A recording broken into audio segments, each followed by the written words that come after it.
اعوذ باللہ من الشیطان اللعین الرجیم بسم اللہ الرحمن الرحیم قال رسول اللہ صلی اللہ علیہ وآلہ وسلم النظافۃ من الایمان۔ آداب زندگی کے حوالے سے ایک موضوع صفائی کا موضوع ہے۔ آپ جانتے ہیں کہ رسول کریم صلی اللہ علیہ وآلہ وسلم سے یہ منقول حدیث سب کو یاد ہے کہ فرمایا کہ صفائی ایمان سے ہے یا ایمان کی علامت ہے۔ بعض جگہوں میں نقل ہوئی ہے کہ النظافۃ نصف الایمان، آدھا ایمان صفائی ہے۔ اسلام نے صفائی کے حوالے سے اور اپنے آپ کو پاکیزہ رکھنے کے حوالے سے جتنی اس کی اہمیت بیان کی ہے وہ قابل بیان نہیں ہے۔ چونکہ زندگی کے آداب میں اہم ترین ادب ہے اپنے آپ کو صاف رکھنا، اس لیے اس حوالے سے کچھ روایات اور کچھ احادیث کا جائزہ لیتے ہیں۔ اسلام خود ایک طاہر، مطہر اور پاکیزہ دین ہے، اس لیے پاکیزگی کو پسند کرتا ہے، لہٰذا اپنے پیروکاروں کو حکم دیتا ہے کہ وہ پاکیزہ رہیں۔ اس لیے اس نے اپنے پیروکاروں سے یہ کہا ہے کہ جو پاکیزہ نہیں ہوگا وہ جنت نہیں جائے گا۔ اس وقت آج کی اس گفتگو میں ہم بدن کی پاکیزگی کو سامنے رکھ رہے ہیں، اس لیے بدن کی پاکیزگی کے حوالے سے کہا گیا ہے کہ بدن کو پاکیزہ رکھو، اس لیے کہ یہ ایمان کی علامت ہے، اور جو صاحب ایمان ہوگا وہ بہشت میں جائے گا۔ اسی لیے گندگی کے حوالے سے، کچرے کے حوالے سے اسلام کا حکم یہ ہے کہ اپنے گھر کے سامنے، اپنے دروازے کے سامنے کچرا جمع کر کے نہ رکھو، اس لیے کہ اس کچرے اور گندگی کو اللہ پسند نہیں کرتا، اور تمہارے دروازے پر ہونا یہ نحوست کی علامت ہے۔ اس لیے جہاں اپنے گھر کے اندر کی فضا کو پاکیزہ رکھنے کا حکم ہے، وہیں پر گھر کے باہر کے حصے کو، دروازے کے باہر کے حصے کو بھی پاکیزہ رکھنے کا حکم ہے، اور رسول کریم کا یہ ارشاد ہے۔ اس لیے رسول کریم صلی اللہ علیہ وآلہ وسلم نے فرمایا کہ تم میں سے بدترین شخص وہ ہے جو سب سے گندہ ہو، جو پاک ہو اس کو وہ پسند فرماتے ہیں۔ اسی لیے ارشاد فرمایا رسول کریم صلی اللہ علیہ وآلہ وسلم نے کہ اللہ تبارک و تعالیٰ گندے لوگوں کو بہت ناپسند کرتا ہے۔ اللہ کی نگاہ میں سب سے زیادہ ناپسند انسان وہ ہے جو گندہ ہے۔ اب اس اعتبار سے گھر کو کیسے صاف رکھا جائے، اس کے حوالے سے بعض روایات ہیں۔ نبی کریم نے فرمایا کہ اپنے گھر کو گندگی سے ہمیشہ پاک رکھو، کثافتوں سے ہمیشہ پاک رکھو، خصوصاً یہ جو آپ کے گھر کے کونوں میں، چھت پہ، ادھر ادھر مکڑیوں کے جالے ہوتے ہیں، ان مکڑیوں کے جالوں سے پاک رکھنے کا خصوصی طور پر حکم دیا ہے، اور اس کی وجہ بھی بیان فرمائی ہے۔ وہ وجہ کیا ہے؟ فرمایا کہ جس کے گھر میں مکڑی کے جالے ہوں گے اور وہ اس کو صاف نہیں کرے گا، اس کا نتیجہ یہ نکلے گا کہ اس گھر میں فقر آئے گی، غربت آئے گی، تنگ دستی آئے گی۔ اگر تنگ دستی سے، فقر سے، غربت سے نجات پانا چاہو تو اپنے گھر کو مکڑی کے جالوں سے پاک رکھو۔ یہ خود طہارت اور پاکیزگی کا انداز ہے، اس لیے اس کو اللہ تبارک و تعالیٰ کے آخری نبی نے انبیاء کی اوصاف میں سے قرار دیتے ہوئے کہا ہے کہ یہ بزرگوں کی، اولیاء کی، انبیاء کی سیرت و سنت ہے کہ وہ اپنے گھر کو پاک رکھتے ہیں۔ امیر مومنین علی ابن ابی طالب علیہ السلام کی سیرت میں بعض احادیث وارد ہوئی ہیں، اور ان احادیث میں یہ کہا گیا ہے کہ امیر المومنین علیہ السلام نے اپنے گھر کے جن کاموں کو اپنی ذمہ داری قرار دیا اور حضرت زہرا سلام اللہ علیہا کا ہاتھ بٹاتے تھے، ان کاموں میں سے ایک کام گھر کا جھاڑو لگانا تھا۔ یعنی امیر المومنین علی ابن ابی طالب شیر خدا، اسد اللہ الغالب، اور اپنے زمانے کے سب سے بڑے انسان، انہوں نے بھی اپنے گھر میں جھاڑو دینے کی ذمہ داری خود سنبھالی ہوئی تھی۔ یہ روایت ہمیں بتاتی ہے، چونکہ تقسیم کار تھا حضرت زہرا سلام اللہ علیہا کے ساتھ، اس تقسیم کار میں گھر کے اندر جھاڑو کی ذمہ داری خود سنبھالی۔ اس حوالے سے اللہ تبارک و تعالیٰ کی نعمتوں کا تذکرہ کیا گیا ہے احادیث میں، اور یہ کہا گیا ہے کہ اللہ تبارک و تعالیٰ صاف لباس پہننے والے کو، خوشبو لگانے والے کو، اپنے گھر کو صاف اور سفید رکھنے والے کو، یعنی اپنی دیواروں پر سفیدی کر کے گھر کی دیواروں کو سفید رکھنے والوں کو پسند کرتا ہے، اور خصوصاً وہ شخص جو اپنے گھر کے دروازے کے باہر کے ایریا اور علاقے کو بھی صاف اور پاکیزہ رکھتا ہے۔ اور اسی طرح سے انسان کی سعادت کا باعث جن امور کو قرار دیا گیا ہے، ان امور میں ایک یہ ہے کہ اپنے وضو خانہ یا آج کی اصطلاح میں باتھ روم واش روم کو بالکل صاف رکھا جائے، یہ انسان کی سعادتوں میں سے ہے، اور نبی کریم صلی اللہ علیہ وآلہ وسلم نے اس حوالے سے ہماری رہنمائی فرمائی ہے اور فرمایا کہ جتنا تم اپنی صفائی پر، اپنی پاکیزگی پر توجہ دو گے، اللہ تبارک و تعالیٰ تمہاری عمر میں اضافہ کرے گا۔ یعنی عمر میں اضافے کی ایک وجہ یا ایک اس کی علت جو ہے وہ اپنے آپ کو اور اپنے ارد گرد کی چیزوں کو صاف رکھنا ہے۔ صفائی پر اتنا اصرار ہے، یہ باتیں اس لیے نہیں ہیں کہ ہم سنیں اور گزر جائیں، یہ اس لیے ہیں کہ ہم اپنی عملی زندگی میں اس کو سنت رسول کے طور پر، سنت اہل البیت کے طور پر اپنائیں اور اپنی زندگی کو اس کے مطابق ڈھالیں۔ امام کاظم علیہ السلام نے ارشاد فرمایا ہے کہ 5 چیزیں ایسی ہیں جو انبیاء کی سنت ہیں، 5 چیزیں، ان میں سے ایک مسواک کرنا ہے۔ مسواک یعنی برش کرنا انبیاء کی سنت میں سے ہے۔ پرانے زمانے میں لکڑی کا مسواک ہوا کرتا تھا، آج آپ مختلف کمپنیوں کے مسواک استعمال کرتے ہیں۔ اصل ہدف دانتوں کو صاف رکھنا ہے، اصل ہدف دانتوں کو چمکائے رکھنا ہے، یعنی انسان کی انفرادی زندگی میں۔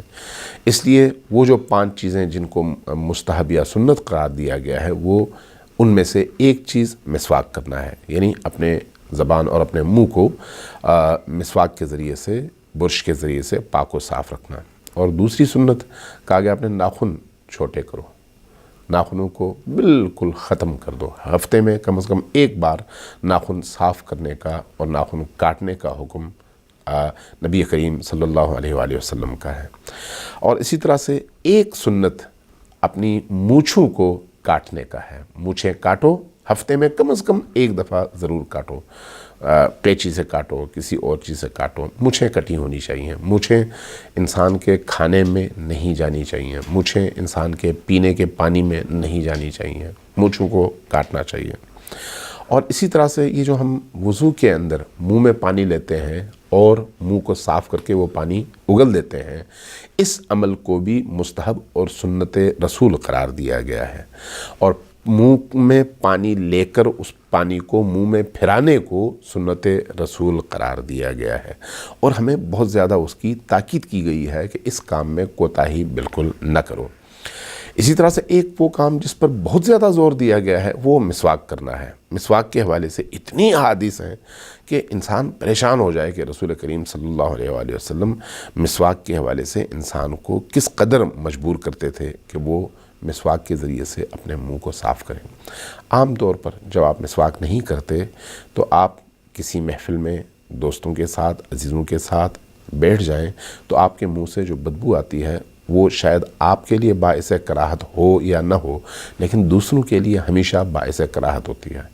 اس لیے رسول کریم صلی اللہ علیہ وآلہ وسلم نے اس بات پر خصوصی توجہ فرمائی کہ جو شخص کسی محفل میں داخل ہوتا ہے، اس محفل میں داخل ہونے سے پہلے وہ اپنے منہ کو، اپنے دانتوں کو، اپنے جبڑوں کو، اپنے منہ کے اندر کے ایریا کو اتنا صاف کرے اور مسواک لگائے کہ جب وہ آئے تو لوگ اس کی بدبو سے محفوظ رہ سکیں۔ اس لیے امام باقر اور امام صادق علیہ السلام نے بھی فرمایا کہ ہر چیز کو صاف کرنے کے لیے اللہ نے کوئی اور چیز خلق کی ہے، تو یہ جو منہ اور دہن اور دانتوں کو صاف کرنے کے لیے اللہ تبارک و تعالیٰ نے مسواک کو خلق کیا ہے اور انسان کو مسواک کرنے کا حکم دیا ہے۔ مسواک کیسے کریں یہ بھی سنت رسول سے ثابت ہے۔ سنت رسول یہ ہے کہ اوپر سے نیچے اور نیچے سے اوپر کی طرف منہ کے اندر مسواک ڈال کر آپ اپنے منہ کو اور اپنے دانتوں پر وہ برش ہلائیں، چاہے وہ لکڑی کا مسواک ہو، چاہے وہ آج کل مارکیٹ میں دستیاب مسواک ہو۔ اس کی روش جو خود نبی کریم کی سنت سے ثابت ہے وہ اوپر سے نیچے اور نیچے سے اوپر کی طرف اس کو ہلانا اور دانتوں کے درمیان موجود چیزوں کو صاف کرنا ہے۔ مسواک کے آثار بیان کیے گئے ہیں، اس لیے کہا گیا ہے کہ اگر مسواک نہ ہو تو کم از کم اپنی انگلی سے یہ کام کرو تاکہ تمہارے دانت صاف رہیں اور تمہارے منہ سے بدبو نہ آئے۔ مسواک کے لیے تقریباً 12 فوائد نبی کریم صلی اللہ علیہ وآلہ وسلم کی سیرت میں اور سنت میں اور آپ کے بیانات میں نقل کیے گئے ہیں۔ ایک یہ ہے کہ یہ خود سنت پیغمبر ہے، خود سنت پیغمبر ہونا اس کا ایک فائدہ ہے کہ آپ نے ثواب کا کام کیا ہے۔ دوسرا، انسان کے منہ کو، انسان کے دہن کو یہ عمل صاف رکھتا ہے۔ تیسرا، انسان کی آنکھوں کی روشنی میں اضافے کا باعث ہے، آنکھوں کی نورانیت میں اضافے کا باعث ہے۔ چوتھا، اللہ اس سے خوش ہوتا ہے، یہ بھی اس کا ایک بہت بڑا فائدہ ہے۔ پانچواں، انسان کے دانتوں کی چمک میں اور اس کی روشنی میں اور اس کی سفیدی میں یہ عمل اضافہ کرتا ہے۔ چھٹا، انسان کے دانتوں کو خراب ہونے سے بچاتا ہے۔ ساتواں، انسان کے جبڑوں کو خراب ہونے سے بچاتا ہے اور اس کو مضبوط کرتا ہے۔ آٹھواں، انسان کی بھوک میں اضافے کا باعث بنتا ہے، یعنی جس شخص کو بھوک کم لگتی ہو اس کی ایک دوا مسواک کرنا ہے۔ اسی طرح سے اس کا ایک فائدہ بلغم کا ختم کرنا ہے، مسواک کے نتیجے میں انسان کے اندر سے بلغم کا خاتمہ ہوتا ہے۔ اسی طرح سے اس کا ایک فائدہ حافظے کی تقویت ہے، جن کا حافظہ کمزور ہے ان کو مسواک کرنا چاہیے اور اس مسواک کے نتیجے میں انسان کا حافظہ تیز ہو جاتا ہے۔ اور یہی مسواک انسان کی نیکیوں میں اضافے کا باعث ہے، اس کی خوبصورتی میں اور اس کے حسن میں اضافے کا باعث ہے، یہ بھی روایات میں آیا ہے۔ اور اسی طرح سے ایک اور اس کا فائدہ یہ بیان کیا گیا ہے کہ فرشتوں کو ایسا انسان پسند ہے جو انسان مسواک ہمیشہ لگاتا ہے اور اس سے اپنے آپ کو پاک کرتا ہے۔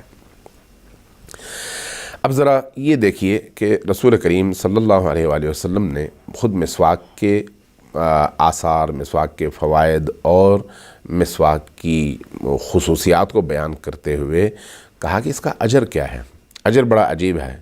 فرمایا کہ 2 رکعت نماز اگر تم مسواک پڑھنے کے بعد پڑھتے ہو تو اللہ کی نگاہ میں 70 رکعت ان نمازوں کی نسبت یہ 2 رکعت نمازیں زیادہ عزیز ہیں وہ نمازیں ان نمازوں سے جن میں آپ مسواک استعمال نہیں کرتے۔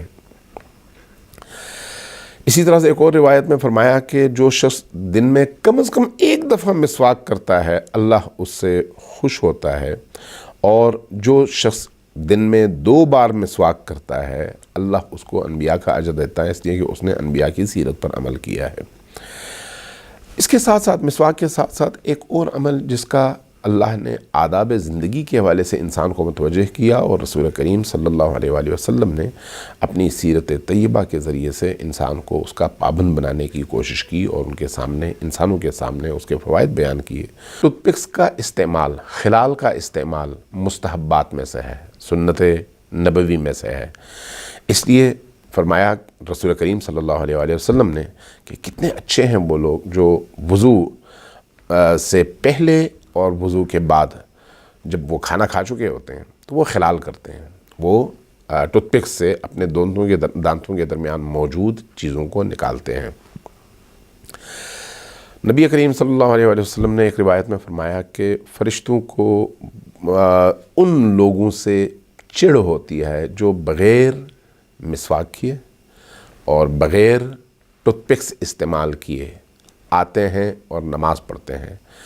اللہ کے فرشتے ایسے نمازیوں کو پسند نہیں کرتے، اس لیے فرمایا کہ ٹوتھ پکس ہمیشہ استعمال کرو، خلال ہمیشہ استعمال کرو، فرشتے اس سے خوش ہوتے ہیں۔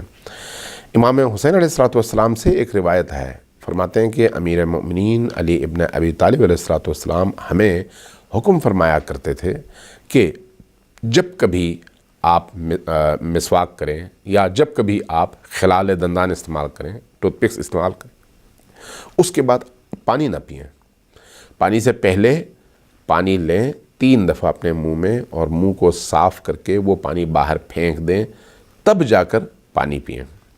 یعنی ٹوتھ پکس کے استعمال کے فوراً بعد پانی پینے سے ہمیں منع کر دیا جاتا تھا۔ اسی طرح سے حکم یہ ہے کہ جب آپ کھانا کھا چکے ہوں تو کھانا کھانے کے بعد بھی آپ خلال استعمال کریں، فوری طور پر ٹوتھ پکس استعمال کریں، جس سے دانتوں کے درمیان باقی ماندہ جو ذرات ہیں کھانے کے وہ نکل سکیں۔ جب وہ نکلیں تو ان کو کھانے کا حکم نہیں ہے، ان کو نگلنے کا حکم نہیں ہے، بلکہ ان کو منہ سے باہر پھینکنے کا حکم ہے۔ لیکن یہ جو پھینکنا ہے یہ نہیں ہے کہ آپ محفل میں بیٹھے ہوں وہیں پر تھوکنا شروع کر دیں، محفل میں بیٹھے ہوں وہیں پر نکال کے لوگوں کے سامنے دسترخوان پہ پھینکنا شروع کر دیں، نہیں. اگر آپ کے پاس ٹیشو ہے تو ٹیشو میں اس کو سنبھال لیں، اگر نہیں ہے تو باہر جائیں، اگر نہیں باہر جا سکتے تو واش روم میں جائیں، وہاں پر جا کر ایسی جگہ جو محفوظ ہو اور دوسروں کو کراہت محسوس نہ ہو، اس طرح سے اپنے منہ کو صاف کریں اور اپنی زبان کو، اپنے منہ کے اندر کے حصے کو اس طرح سے صاف کریں کہ اس کے بدبو سے بھی بچیں اور لوگوں کو اس سے جو کراہت ہوتی ہے اس کراہت سے لوگوں کو بھی بچائیں. یہ جو صفائی اور طہارت اور نظافت کے آداب ہیں، ان میں سے ایک ادب یہ ہے کہ آپ اپنے ناخنوں کو اور اپنی مونچھوں کو ہمیشہ کاٹا کریں. مونچھوں کے کاٹنے اور ناخن کو کاٹنے کے حوالے سے اتنی ساری روایات آئی ہیں جن کی حد نہیں ہے. اس لیے کہا گیا ہے کہ جراثیم جو انسان کو نقصان پہنچاتے ہیں، ان جراثیم کے لیے روایات میں شیطان کا لفظ استعمال ہوا ہے، شیاطین کا لفظ استعمال ہوا ہے. تو کہا گیا کہ شیاطین ان مونچھوں میں اور ناخنوں کے نیچے اپنی جگہ بناتے ہیں. اس لیے کہا گیا کہ ناخن بھی کاٹو اور مونچھیں بھی کاٹو. البتہ ایک بڑی خوبصورت بات ہے، وہ یہ ہے کہ مرد سے کہا گیا کہ ناخن ہمیشہ کاٹو، اور عورت سے کہا گیا کہ ناخن بڑھاؤ لیکن اس کو صاف رکھو. اور اس کی وجہ بیان کی گئی احادیث میں، نبی کریم کی سنتوں میں کہ اور آپ کے فرامین میں کہ عورت کی زینت اس کے ناخن ہیں، اس لیے اس کو ناخن بڑھانے دو، لیکن اس شرط کے ساتھ کہ اس کے ناخن صاف رہیں، گندے نہ ہوں. اسی طرح سے ایک حکم انسان کے جسم کے اضافی بالوں کو صاف کرنا ہے. اضافی بال چاہے کہیں پر بھی ہوں، بغل کے اندر، ناف کے نیچے، باقی ایسی جگہیں جہاں سے بدبو پیدا ہوتی ہے، جہاں سے دوسرے انسان کو کراہت ہوتی ہے جب آپ دوسرے انسانوں کے ساتھ بیٹھتے ہیں، ایسے تمام علاقوں کے بال کو صاف کرنے کا حکم بہت زیادہ تاکید کے ساتھ رسول کریم صلی اللہ علیہ وآلہ وسلم نے یہ حکم صادر فرمایا ہے. اسی طرح سے ایک حکم صفائی کے بارے سے جمعے کے دن کا ہے. جمعے کے دن کو بہت زیادہ اہمیت دی گئی ہے اور کہا گیا ہے کہ جمعے کے دن غسل کرو اور ہر صورت میں غسل کرو. اپنے ناخن بھی کاٹو، اپنے بال بھی کاٹو، اپنے مونچھوں کو بھی کاٹو. اسی طرح سے جمعے کا غسل کرنا جو ہے، اس پر بہت زیادہ تاکید کی گئی ہے کہ جمعے کا غسل اس لیے بھی کرو کہ اس کے بہت سارے فوائد ہیں. اور جمعے کے غسل کا ایک اثر یہ ہے کہ انسان جب مر جاتا ہے تو قبر کے اندر جمعے کے دن غسل کرنے والے اور اس غسل کو ترک نہ کرنے والے انسان کی میت کبھی بھی قبر کے اندر خراب نہیں ہوتی. اس کے فوائد میں سے ہے. یعنی اگر کوئی شخص عملی زندگی میں جمعے کے غسل کا پابند بنے اور ہر جمعہ غسل کرے تو اللہ تبارک و تعالیٰ اس جسم پر کیڑوں کو حرام کرتا ہے اور یہ جسم کیڑوں پر حرام ہو جاتا ہے. اور آپ جتنے عرصے بعد قبر کھولیں گے یہ لاش آپ کو تر و تازہ ملے گی، خراب شدہ نہیں ملے گی، کیڑوں کی خوراک بنتے ہوئے آپ کو یہ لاش نظر نہیں آئے گی. اس حد تک اس کی تاکید ہے. اسی طرح سے جمعے ہی کے دن خوشبو لگانے کا حکم ہے کہ خوشبو زیادہ سے زیادہ لگاؤ. اور جمعے کو جب تم نماز جمعہ کی طرف سفر کرو، نماز جمعہ کی طرف روانہ ہو جاؤ، تو غسل کر کے پاکیزہ لباس پہن کر خوشبو لگا کر تر و تازہ ہو کر اللہ کی عبادت کرنے والے مؤمنین کے درمیان میں چلے جاؤ. اس لیے رسول کریم صلی اللہ علیہ وسلم نے ایک حدیث میں فرمایا کہ مجھے تمہاری دنیا کی دو ہی چیزیں تو سب سے زیادہ عزیز ہیں، ایک خوشبو ہے اور دوسری نماز ہے. تو یہ خوشبو انسان کو لگانے کا حکم دیا گیا ہے. خوشبو وہ جس سے دوسروں کو کراہت نہ ہو. جو آج کل بہت ساری چیزیں آ گئی ہیں مارکیٹ میں، کیمیکلز، شاید اس کو خوشبو نہ کہا جا سکے. خوشبو وہ ہے جو نیچرل ہے، اس سے زیادہ سے زیادہ استفادہ کریں. اللہ تبارک و تعالی ہم سب کو نبی کریم صلی اللہ علیہ وآلہ وسلم کی بتائی ہوئی ان باتوں پر اور زندگی کے ان آداب پر عمل کر کے اپنی زندگی کو نورانی بنانے کی توفیق عطا فرمائے. والسلام علیکم ورحمۃ اللہ.